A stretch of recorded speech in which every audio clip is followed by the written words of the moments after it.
good morning. Hi. It's very nice to speak with you again. I know you came at our station last month. Yes. And it's really nice to have another chat with you again, especially with Thanksgiving coming up. So we thank you for your time today. Well, thank you. I appreciate the opportunity to speak with students. It's one of the best things that I really enjoy most on the campus.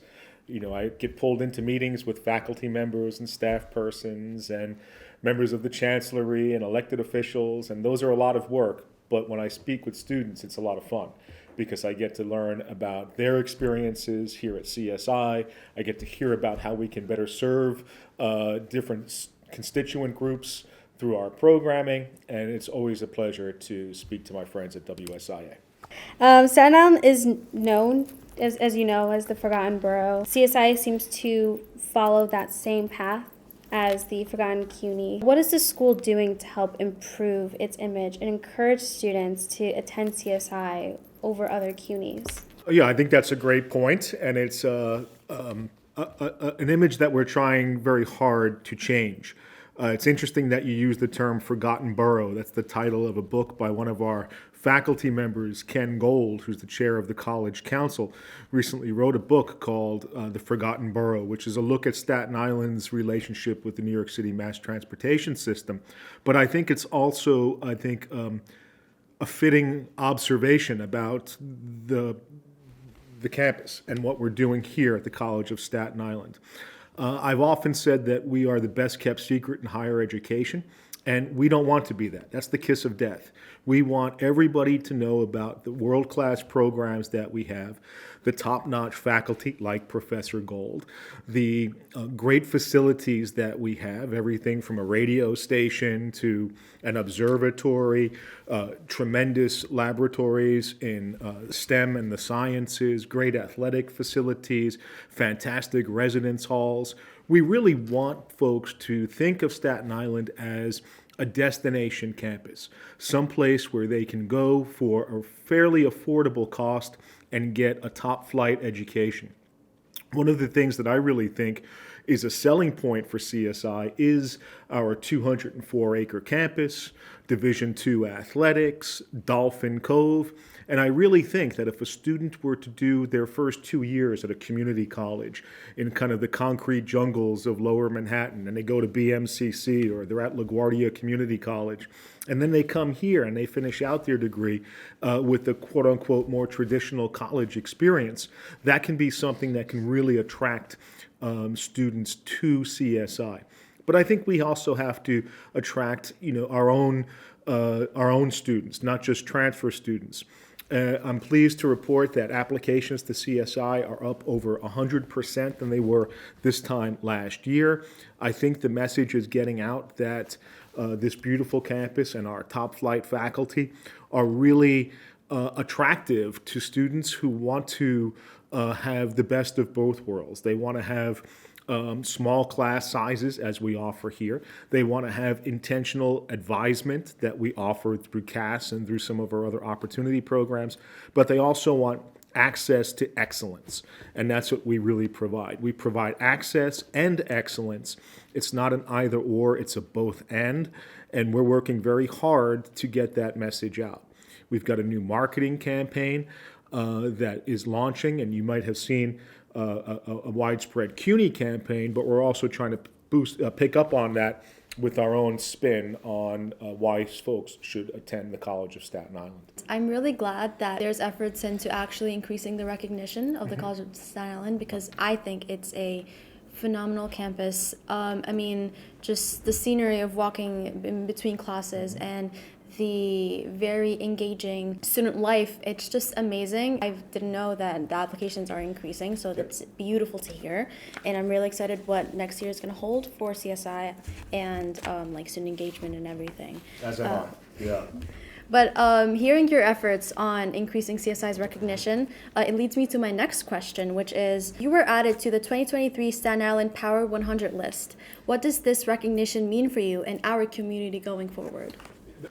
Yeah, number 34. Not that you asked, but I'm going to have that tattooed on my back or something like a jersey number because mama didn't raise no 35, right? And I'm coming for you, number 33, whoever you might be.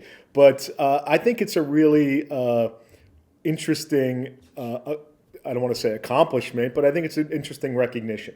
It's not about me. It's about the College of Staten Island and all of the good work that we're doing here. I just happen to be the most visible, I think, member of the campus community, but I'm by no means the most important. So this is an individual recognition, but it reflects really on all of the things that we're doing here. Community engagement, working with local businesses, working with local elected officials, working with other community partners, as we've been doing. Yesterday, I visited Wagner College to speak to them about some joint programming. Then I had lunch at Staten Island University Hospital to discuss some opportunities for students maybe seeking employment there. I had conversations with the Jewish Cultural Center last week. I'm having conversations with Richmond University Medical Center. I meet regularly with local elected officials. So I think what this recognition really suggests is that the College of Staten Island is becoming more well-known in the community. The College of Staten Island is seen as a valued and valuable member of the community. We're the second largest employer on the island after SIUH. We're the only institution of public higher education in the borough, a borough that has a population the size of Atlanta, Georgia. So we're really in a advantageous position. We can take advantage of the relationships that we're building with the local community. We can take advantage of the fact that we've got these great programs at a fraction of the cost that you'd pay at other institutions. And I think this recognition in the city and state Power 100 list is a reflection of that, of the fact that we're doing really good things and that we are, I think, uniquely well situated to capitalize on this moving forward. So I think outside of just the Staten Island community, if we look at the CUNY community, I do know that CSI with the other CUNYs is partnering together for CUNY Tuesday. So I wanted to ask you about CUNY Tuesday, or more so CSI Tuesday, because I know that CSI has made their own hashtag for it. So I want to know more about what CUNY Tuesday is, how this initiative is helping the college, and how it's helping CUNY as a whole. Well, CUNY Tuesday is an offshoot of a national movement called Giving Tuesday, which is traditionally the Tuesday following the Thanksgiving holiday. And it's an opportunity for individuals to give back to a variety of organizations, whether it's community-based, educational, faith-based, whatever it might be. CUNY has seized the initiative and really is working hard to inform individuals, donors, corporations, and others about the value of a CUNY experience. And although CUNY is comparatively inexpensive relative to other institutions of higher education, we know that the cost of attending college is beyond the reach of many of our students. Right? Many of the students within CUNY are the first in their family to go to college. More than half of the students at the College of Staten Island are Pell eligible. Many of the students within CUNY come from households that earn less than $35,000 a year. So even if the college tuition is a fraction of what you might pay at a private institution, it's still a sizable obligation and potentially a burden to the students whom we serve. So Giving Tuesday, CUNY Tuesday, CSI Tuesday, call it what you will, is an opportunity to fundraise for scholarships, for general institutional support, so that students who might be at risk of stopping out because of financial hardships or because they have other obligations know that there's a safety net and that there's an opportunity for us to support our students inside the classroom and beyond. And one of our very generous donors, Lorraine DePaulo, graciously is matching every donation up to $25,000. So it doubles your gift if you I'm one of the first donors to get to the $25,000 threshold. I just looked at the leaderboards before this interview. We're number 10 within the system out of 26 campuses. So there's some work to be done, but there's some time to do it. So hopefully those who are listening or maybe seeing this interview will find it in the goodness of their heart after the Thanksgiving holiday to give back to those who could certainly benefit from it and who I know will be appreciative of the support. CUNY changes lives. I'm an example of that, but you can't achieve the mission that we've set for ourselves without really important and dedicated partners, individuals who can help us help the students. It's a really great opportunity to really help your community and give back. But I do want to talk about something since we mentioned earlier that applications and enrollment is increasing. There was a time, especially during COVID or in between COVID, enrollment was down, and that affected a lot of organizations on campus. So, as you may know, the CSI Association and some student organizations under the student activity fee face a massive budget deficit. How do you feel about this? Yeah, well, it's challenging. A lot of the student activity fees and the activities that are funded out of that account have seen a significant drop because with enrollment drop, you see a loss of tuition revenue, but you also see a decline in these account balances. Now, some of them hadn't been spending money during COVID because there were no students around to serve, so it should be fairly stable. But this is the reason why enrollment is so important. It's not just important to the everyday activities on the campus, but it's important to the individual students. So the more students there are, the more opportunities there are for engagement, the more opportunities there are for robust activities around clubs and organizations, and the more money is going to be available to support these through student activity fees. I understand that there are some units within student affairs that have sizable balances, others that have deficits, and the Vice President of Student Affairs and Strategic Initiatives, along with Ms. Brower and some others, are looking at a referendum potentially where you can reallocate some of these fees, and I think that's a good idea. You have to take an honest appraisal of where you are, where your greatest needs might be, how you can fund these needs. I don't think it's fair to increase student activities fees, but I do think it's prudent to maybe reallocate some of the fees to fund activities that are more beneficial to students or more in demand from students, as opposed to others that might not have as much groundswell of support, but which have sizable balances that have accrued. It's a difficult conversation, but I think that's really one of the learning tools that student activities provides, student government provides. You have to make difficult decisions, and this is a great example of that. What are you going to fund? We don't have limitless resources. We can't give everything that might be desirable, but we have to see where is the most benefit and who's going to benefit the most in terms of usage, in terms of impact. And I really applaud the work that the association and student government has been doing to survey its members, to assess where the greatest needs might be, to make recommendations about reallocations or reapportionments. I think it's really a good exercise in leadership development. It's a fantastic exercise in shared governance because it's not being done by fiat. It's being done through conversation. It's being done through consultation. It's the way that you want to run an organization.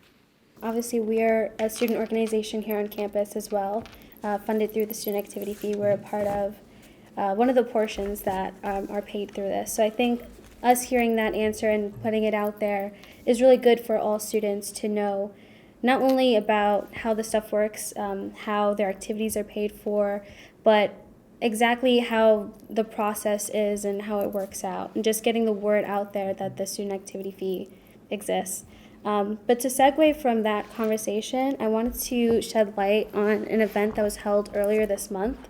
So you hosted CSI's first, I believe, inaugural first generation college celebration.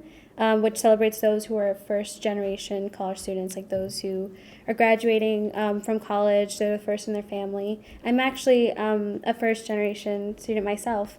I was talking to my dad. I'm the first person in my entire family to actually like be in the process of graduating, which is amazing. And I know that you said you're the same as well. Hearing your story actually reminded me of like what I go through, where I come from, how I live like public housing as well. And being a first generation college student, I find it to be an inspiration, truly. So as a first generation student, I wanted to know what this event meant to you. That's a great question. I loved the event that we had on the 8th of November. It was a nationwide event, but I really wanted to give it a CSI and CUNY specific spin. I am a first-generation college student. My parents were high school dropouts. I was raised in the public housing projects here in New York City. And, that was a real challenge for me going to college. I don't want to sound bold here, not academically. I was bright and I was able to handle the work that was happening in the classroom, but more so socially. You don't know what questions to ask. You don't want to ask questions because you don't want to appear ignorant or unsophisticated. So you tend to sit in the back of the classroom. You tend not to inquire about assistance that you're eligible for, everything from free textbooks to free Metro cards, because you don't want to seem needy, or you don't want to seem like you don't belong.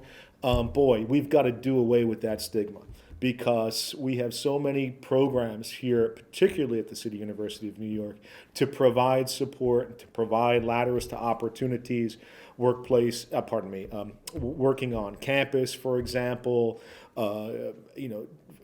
free tutoring and workshops and all sorts of connections to careers where you can go to the Career Center and get assistance with everything from how to write a resume to how to interview, what do you wear, how do you dress to impress. We've got all sorts of resources here at the City University of New York and at CSI to help students who are really changing the trajectory, not just of their own lives, but of their families' lives. A college degree, it may be expensive in the short term, but it pays off in spades in the long term. So you're making some short-term pain for long-term gain. And we have all sorts of data that if an individual earns an associate degree, they're going to earn 2.5 times as much as a high school graduate. If you earn a bachelor's degree, you're going to earn 40 times as much in the course of your career as a high school graduate. And we have to remind students that they do belong here. If they do have a home here, and they can be successful here and beyond. And I take great pride in the things that I was able to accomplish. And it's not because I'm smarter than the next guy or I worked harder than the next girl. It's because I took advantage of the opportunities that were provided to me by CUNY, and I continue to take advantage of the opportunities that are provided to me by CUNY. And it's not just me as president that's a first-generation student. Our provost is a first-generation graduate. Several members of the cabinet are first-generation. Several members of our faculty are first in their family to go to college. And I think that is why the mission of CUNY, which is to provide access to transformational educational opportunities, is so broadly embraced by folks on this campus, because they see themselves in the students, they see the students in themselves. And I know that there are students on our campus who are first gen, who are going to be medical doctors, they're going to be lawyers, they're going to be social justice activists, they are going to change the world. This actually really relates to our next question, which is, what is CSI doing to improve graduation rates and help students find meaningful careers? Absolutely, yeah. We've really moved the needle on retention and graduation rates. That's primarily because of advisement. And we have, a dedicated team of advisors, not just in CAS, but also in ASAP and SEEK and the Veteran Center and Men's Center, and I can go on and on and on. So we have, I think, dedicated staff persons who are really knowledgeable about the curricula and who are really empathetic when it comes to dealing with the students. They recognize the students may have situations that require intervention, and they're trained to offer support to students and to get students to the finish line. And that finish line might be an associate's degree, it might be a bachelor's degree, it might be beyond that. But we're really dedicated to intentional, some might say intrusive advisement, the adroit use of technology through things like EAB Navigate and Rave and text messages, and trying to get students to recognize, what they need to do to be successful. In terms of careers, the chancellor is a huge proponent, as is the governor and the mayor and even myself, of connections to careers. Okay, so what we'd like to do is build into as many degree paths as possible experiential learning opportunities, internships, apprenticeships, community service project, study abroad opportunities. I think they're all valuable because then when you graduate, you can show a prospective employer not just your transcript and your diploma, but you can also speak to some real world experiences, that you interned at a law firm over the summer, or you worked at a financial analyst firm as part of your curriculum, or you did a semester abroad, or you were engaged with a community partner like the JCC on certain activities, whether it's a food drive or outreach to the local community. Then you start to set yourself apart from the other candidates for that job who maybe have a bachelor's degree from, I dare say, a more prestigious university, but they don't have those same experiences, those same life experiences. If you can demonstrate that you went to CUNY, maybe you held a job, maybe you were a parent, maybe you were caring for another family member, but in addition to all of those obligations, you had these great experiences where you were engaged in undergraduate research activities. You were working with a community-based organization, and you had all of these other things that you can really use to sell yourself. Boy, it really starts to separate you from the pack. So I'm a big proponent of workplace-based learning, experiential learning, applied learning, call it what you will. I think every student should have that experience as part of their 4-year curriculum. That's really great to hear, and obviously I think that would help us as students here.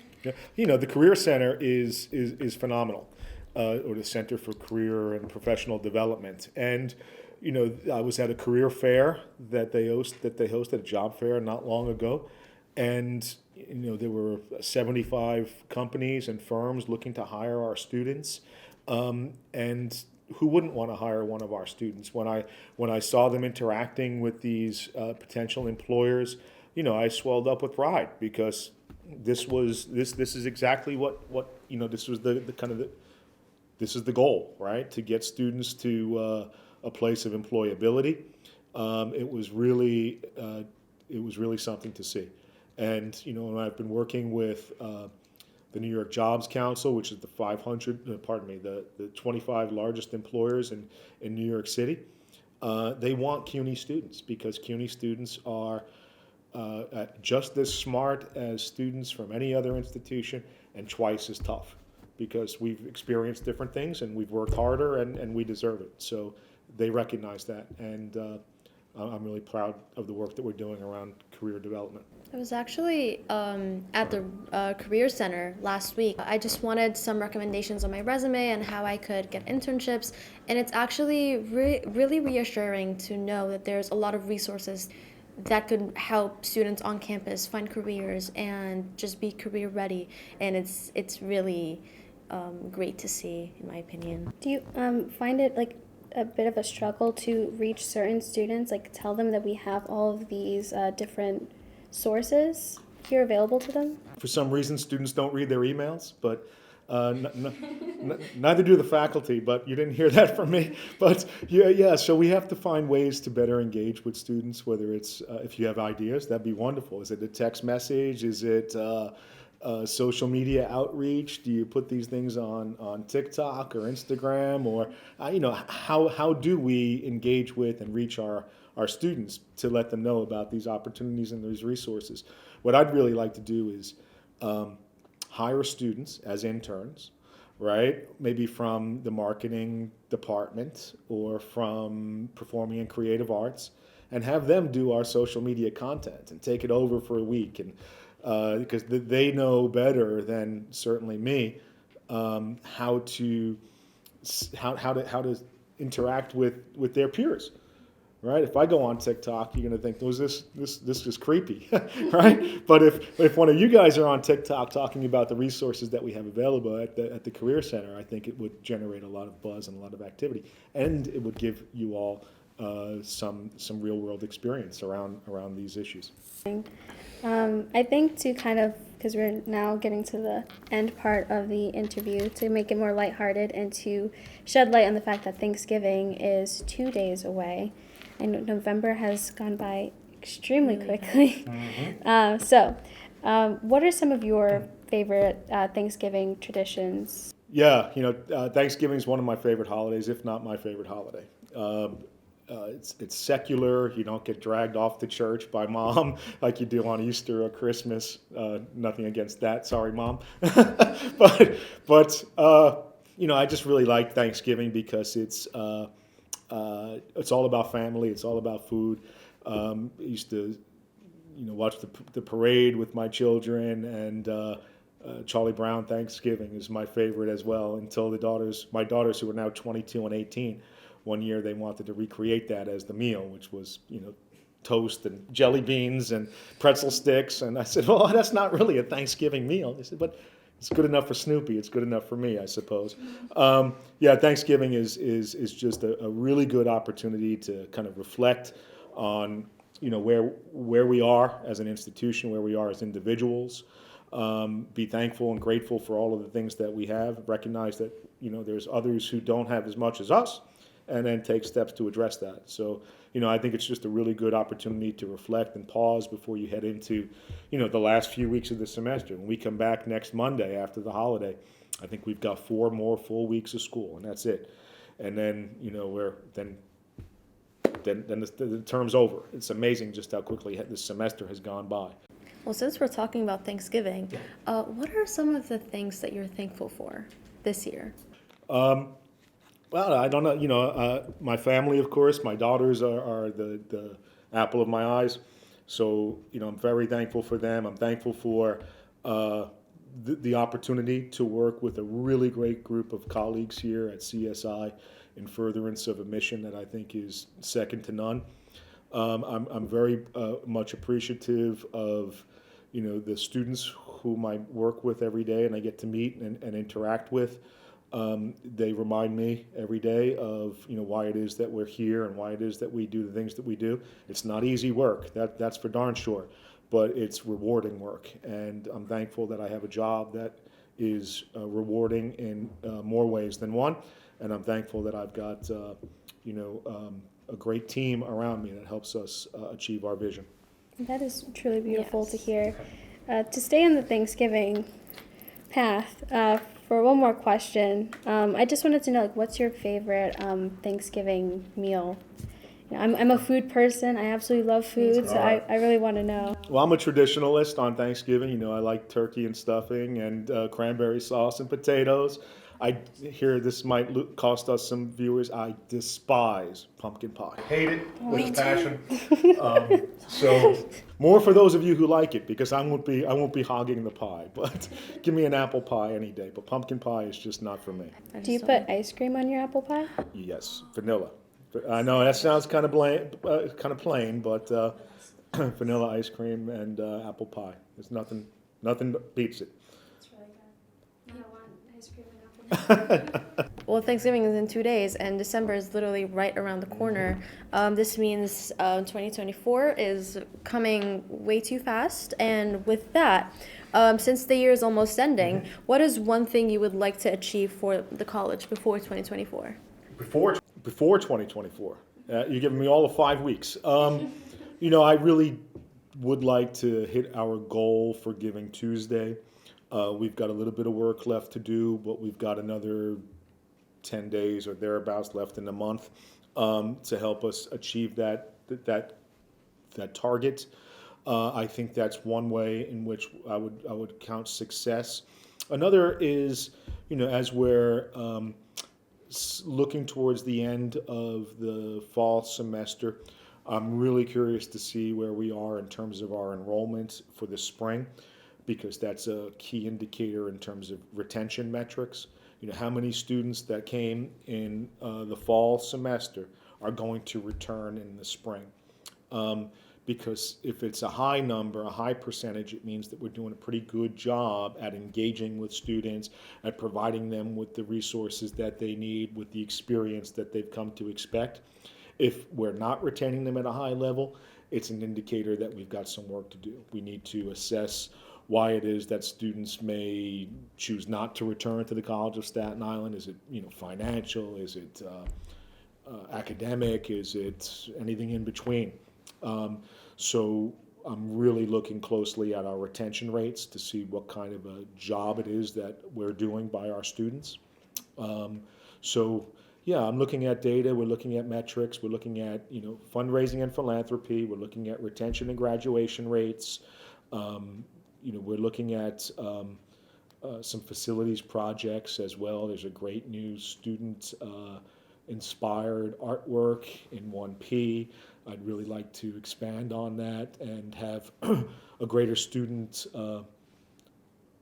presence. And I don't mean a physical presence, but I mean kind of an artistic presence. We've got great student student artists. We have great student athletes too, but great student artists and producers who can, I think, really enhance the look and feel of the campus through their talents and through their skills and through their energies. And I'd like to tap into that. So are there any final words that you would want to say to our listeners, viewers, especially relating to the upcoming holiday? Well, I think it's prudent to say thank you. We have a lot of friends in the community. We have a lot of partners, and I want to acknowledge their partnership and the relationships that we've built. I think we've come a long way in a fairly short period of time coming out of COVID. Our enrollment has bounced back. Our student clubs and organizations are really taking off. I learned about some new organizations that students have created, like the African Club that had 90 members in its first week. And I'm just really amazed. I really appreciate the work that the faculty and staff, advisors and mentors play in clubs and organizations. I'm really excited about the community outreach. I saw last week there were a number of events. The baseball team was handing out turkeys. All of the student athletes assisted with the New York City Marathon. There were coastal cleanups and beach cleanups organized by the Sustainability and Garden and other clubs. I think it really demonstrates that CSI is back. It was a rough couple of years with the pandemic, but now we're back and we're better than ever. I really, truly, truly believe that, and I think this is just the beginning. I really think that we're poised to do some really spectacular things in the next couple of years. We really thank you so much for your time today, and we hope that very soon we're gonna have another talk. It's always nice to talk to you. No, I appreciate it. I too hope that we continue these conversations. I think it's a great opportunity to engage with students and others, and I appreciate you giving me the opportunity.